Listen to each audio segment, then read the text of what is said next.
on, guys? It's Cimoooooooo. Today I thought I'd bring to you my brilliant Blue Eyes White Dragon deck profile. That's right, Brilliant Fusion goes in everything, and this deck is no exception. Kind of want to discuss a little bit of my reasoning before I go into the deck profile. So, the reason behind this is because Blue Eyes, in my opinion, has probably the worst first turn play out of every competitive deck right now. I mean, Monarchs are still running rampant, you got Burning Abyss, PK Fire, Cosmo, and so Blue Eyes really, going second is their strength, but going up against these really tough fields is really hard for the deck to do. So I thought I'd kind of take a different approach and put Brilliant Fusion in the deck, which gives it a very solid first turn play and kind of helps it compete rather well. So this is all theory. I did okay with it at locals. I topped Yu-Gi-Oh! Day, whatever. But so it's still in the testing phase. Don't really know how it's going to progress. I really feel like once the ban list comes out, that's really going to kind of dictate the course this deck is going to take. But I'm having fun with this build for the time being, and I thought I'd go ahead and share it with you. So without further ado, let's go ahead and get right into it. To start things off, we have, as always, the illustrious three OG copies of Blue Eyes White Dragon. You can't do it any other way. All the rest are the imposters. These are, you just gotta run them. And, level 8, light, 3000 attack, there's really nothing else you can say. You need it, especially for this bad boy right here. Blue Eyes Alternative White Dragon. So, for those of you who aren't familiar with this card, 3000 attack, all the same stats as Blue Eyes regular. And what you do is, if you have a regular Blue Eyes in your hand, you reveal it and special summon Alternative as an inherent summon. Now, that means it can be hit by strike and things like that, but its effect is, as a once per turn ignition effect, you can target one monster on your opponent's field and destroy it. Now, Blue Eyes can't attack the turn that you do that, but the cool thing is you're going to be synchroing with it for Spirit Dragon and things like that, so it's not too important.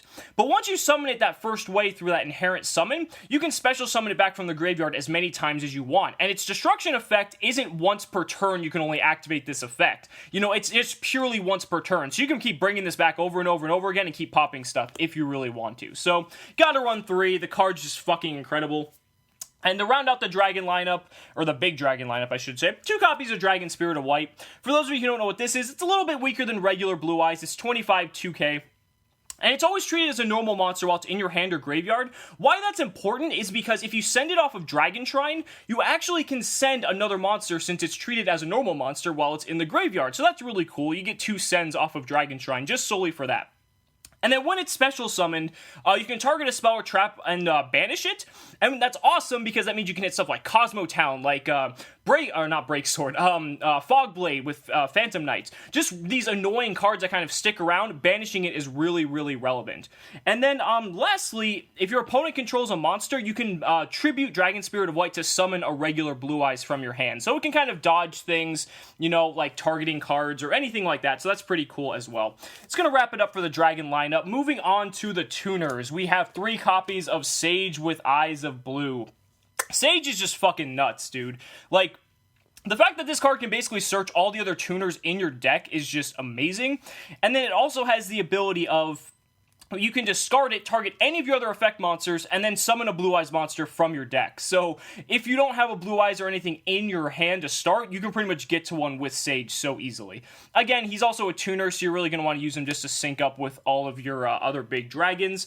And you're going to want to also be searching, more often than not, the White Stone of Ancients. Now, White Stone of Ancients is just really cool because not only does this, when it's in the grave on the turn you sent it there, you get to special summon a Blue Eyes monster, basically. But then on top of that, if it's in your grave, you can banish it and then add any of your Blue Eyes monsters from your graveyard to your hand, meaning you can recur Alternative Dragon with this, and this kind of helps with sustain the longevity of the deck. So it's a really important card. Last but not least, we have 1 copy of White Stone of Legend. This is going to help you just get Blue Eyes to your hand. You can discard it off of Melody, anything like that, and just get that 1 copy of Blue Eyes you need to your hand. It's really good for helping mitigate cost of discard cards, and just getting the Blue Eyes to your hand is really important sometimes. I don't really feel like you need more than 1. Typically, 1's all you need. It is mandatory, so if you don't have a Blue Eyes to search, you will have to show your deck to your opponent. Just be sure you keep that in mind. We also have 1 copy of Glow Up Bulb. Glow Up Bulb's really good, especially because you're making level 9 synchro so often. So it's just really good because it gives you easy access to a tuner. You can send it off Foolish Burial, and being able to do it twice also helps us make Crystal Wing really easy as well. And last but not least, we have one Gem Knight Lazuli and one Galaxy Serpent. Now, this is for the Brilliant Fusion, obviously.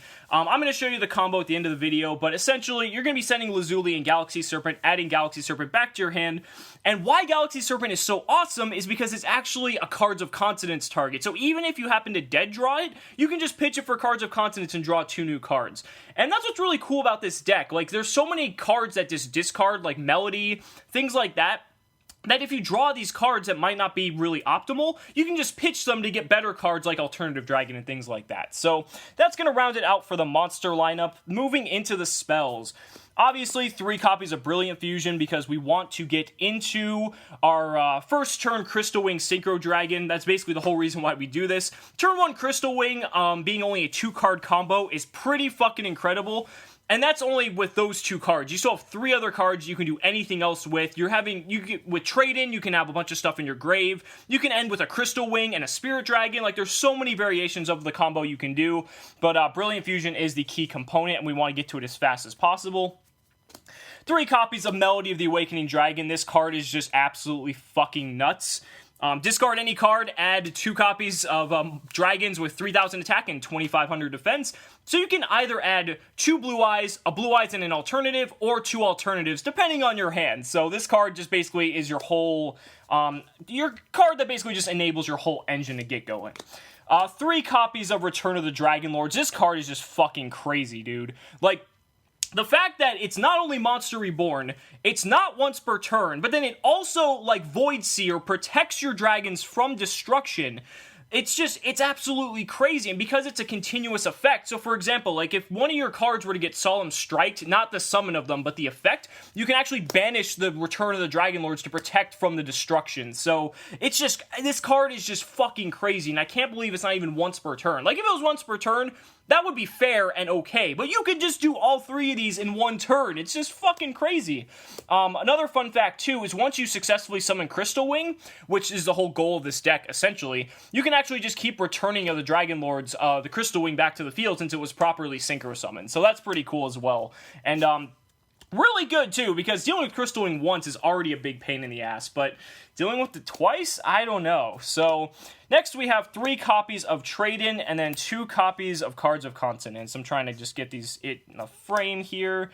There we go. So, Trade-In's obvious. You run, 8 level 8s, so you're always going to be seeing them, plus they're searchable, so being able to just trade them in for new cards is just really powerful. Cards of Consonance is a card that some people are kind of hit or miss on, because you kind of want your level 1 tuners to be able to sync up, but at the same time, they all have effects that trigger Engrave, and especially with this deck, like I mentioned before, being able to Cards of Consonance Galaxy Serpent is actually very relevant in case, it's just an extra target, just makes Cards of Consonance that much more live. So I'm totally okay with it. Again, it's personal preference if you want to run it that way. 2 copies of Dragon Shrine. I think 3 is personally too many, because 2 pretty much gets you to where you have to be. You're typically going to send Dragon Spirit of White, and then any other Blue Eyes, any other dragon in that point that you feel is appropriate. White Stone of Ancients, White Stone of Legend, whatever, floats your boat in that instance. 2 copies of Silver's Cry. 3 would be really good, but I think 2 is enough, especially just for space issues. What's really awesome is you can just set this kind of as an end phase MST with Dragon Spirit of White for your opponent. That's also pretty cool, but again, it's just another way to revive your dragons out of the grave. 1 Foolish Burial.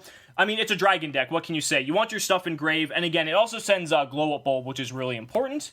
1 copy of 1 for 1. 1 for 1's really strong because it allows you to, use your normal tuners, your normal summon for your tuners and kind of extend those plays because you actually aren't using that normal summon. So being able to special out like a Sage or a Stone and then still having your normal summon after, sync into, Spirit Dragon or anything like that is really, really powerful. Again, it's just personal preference if you want to play that card, but I feel like it's really good. 1 copy of Soul Charge, which is probably the best card in the deck. Like, if you Soul Charge with this deck, you're probably gonna fucking win, because the boards you can create with Soul Charge in this deck are just fucking phenomenal. And then, last but not least, 1 copy of Upstart, because we want to just play and just keep as consistent as possible. So that's it for the main deck. For this extra deck, really quick here, we have 1 Seraphonite, obviously, for the Brilliant Fusion. 1 Stardust Charge Warrior. This is for the combo to get into Crystal Wings, so that's the only reason why it's in here. You can technically make it just to use it as its own, but it's mainly just here for the combo. 2 copies of Spirit Dragon. You can play 3 if you so wish, but I feel like 2 comes up enough that's 2's the bare minimum. And if you feel like playing a 3rd, go ahead. But Spirit Dragon's just fucking incredible. This card is just nuts. You're gonna be making that card more than anything. And probably the card you'll make more second most is Azure Eyes Silver Dragon. Just being able to protect all your dragons is really, really good, and it's just getting you +1s turn after turn, just being able to resurrect during the standby phase. It also triggers Dragon Spirit, which is really relevant as well.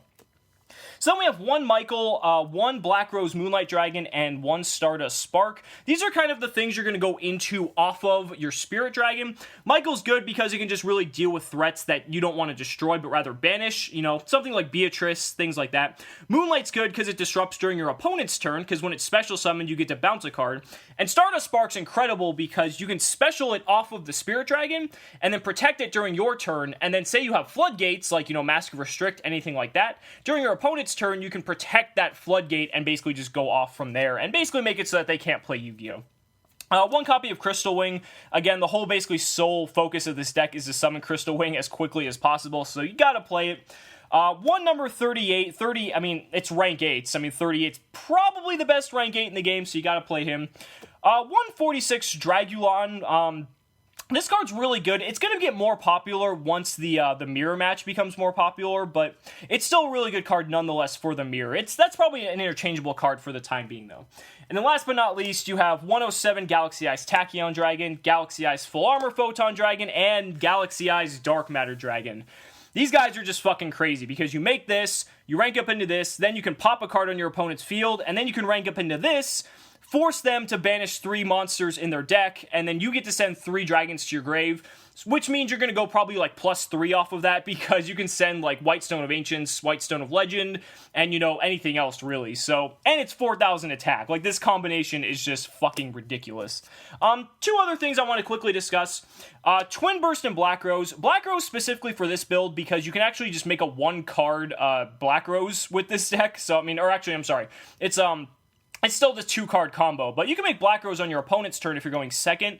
I don't have it in here because I'm still kind of working out the extra deck, but just something to note. It's really cool just to kind of blow your opponent out with Black Rose. And then Twin Burst is also really good for the mirror match because if they use Azure Eyes, you can just basically smash with Twin Burst as well. Again, just with space issues, I'm trying to figure out what makes the most sense and what to fit in. And like I said, it's really going to dictate how the meta shifts, you know, with the ban list and things like that.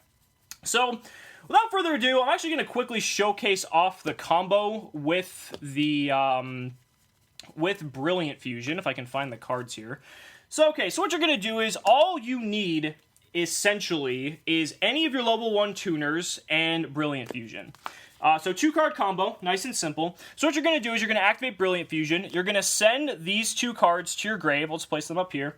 And then you're going to get into your Seraphonite. Now, Lazuli's going to trigger. Now you're going to add the Galaxy Serpent back to your hand. You're going to extra normal summon the Sage. Sage is going to trigger, and you can add any of your tuners to your hand at this point. So let's just, for example's sake, let's just add the White Stone of Ancients. Now what you're going to do is you're going to sync these up into Stardust Charge Warrior. Charge Warrior is going to trigger, and you're actually going to draw a card. So, you know, we can just put a blank card right there. And then with your additional normal, or your second normal summon, I guess I should say, you're going to normal summon the Galaxy Serpent, and the Galaxy Serpent and Charge Warrior are going to sync up into Crystal Wing Synchro Dragon. So, that's pretty crazy, and you still have 3 other cards in your hand. This is just what you search, but you're going to have 3 other cards in your hand. You can also have Effect Veiler if you run that in the build. You can just search that. So then they have to deal with a Crystal Wing and an Effect Veiler and 4 other blank cards, so that's pretty fucking ridiculous. So that's going to do it for the video, guys. Let me know down in the comments what you guys think. Thank you so much for watching the video. Be sure to like, comment, and subscribe, and we'll see you next time. Cimoooooooo!